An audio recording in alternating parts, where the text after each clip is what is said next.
Install the stop clamp. U-shaped screws on both sides.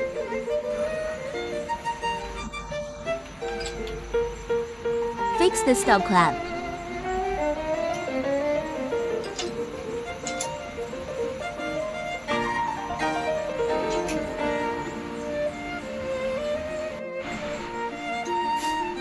The multi-hole vacuum table is fixed on the workbench.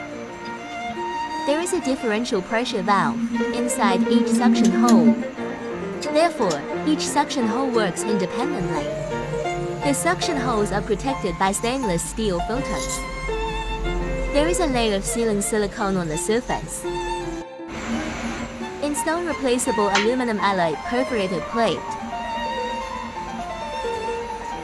The electronic drawing of the plate can be downloaded from the manufacturer's website.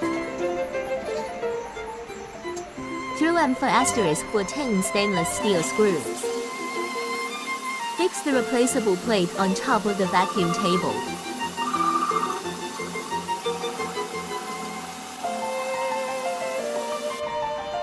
Tighten the screws.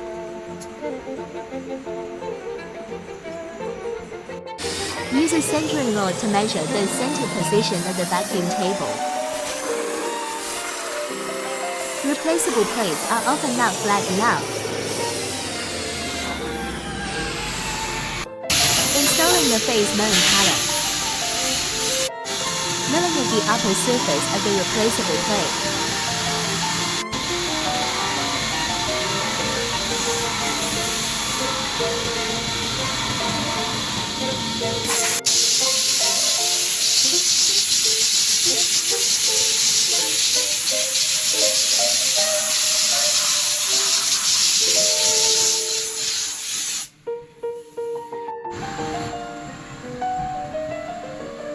After milling, the flatness and parallelism can meet the requirements.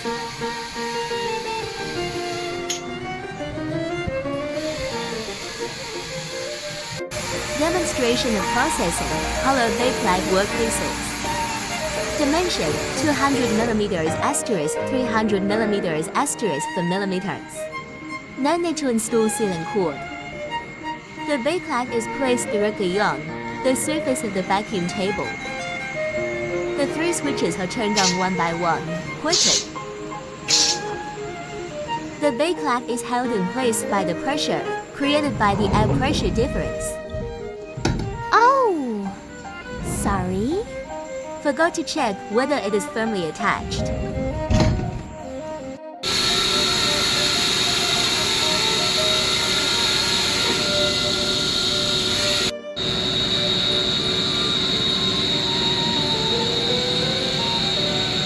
A small amount of coolant will be sucked into the vacuum table if separation is not performed. Coolant and tiny debris can get into the vacuum pump. Automatic coolant separator can continuously separate coolant and tiny chips.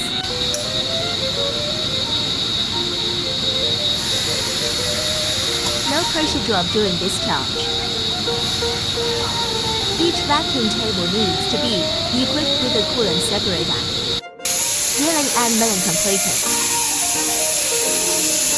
Use a gas gun to blow away coolant and debris from the surface.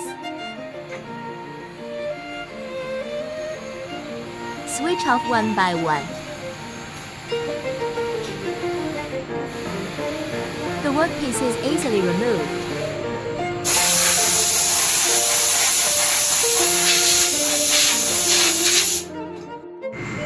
Use a deburring knife. Clean up the burns.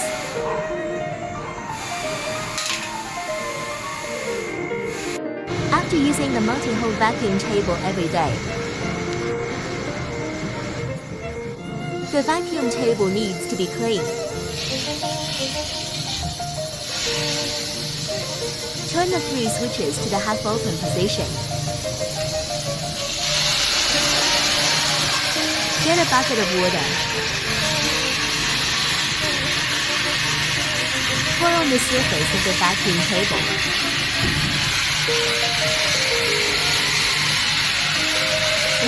quickly pumped away along with the vacuum gas. At the same time, the debris will be pulled out together.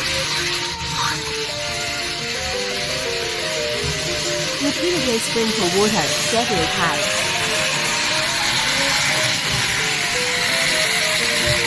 The inside of the vacuum table will be cleaned. By observing the amount of liquid inside the vacuum tube. Determine whether the liquid inside the vacuum table has been sucked, cleaned. Water can remove the residual.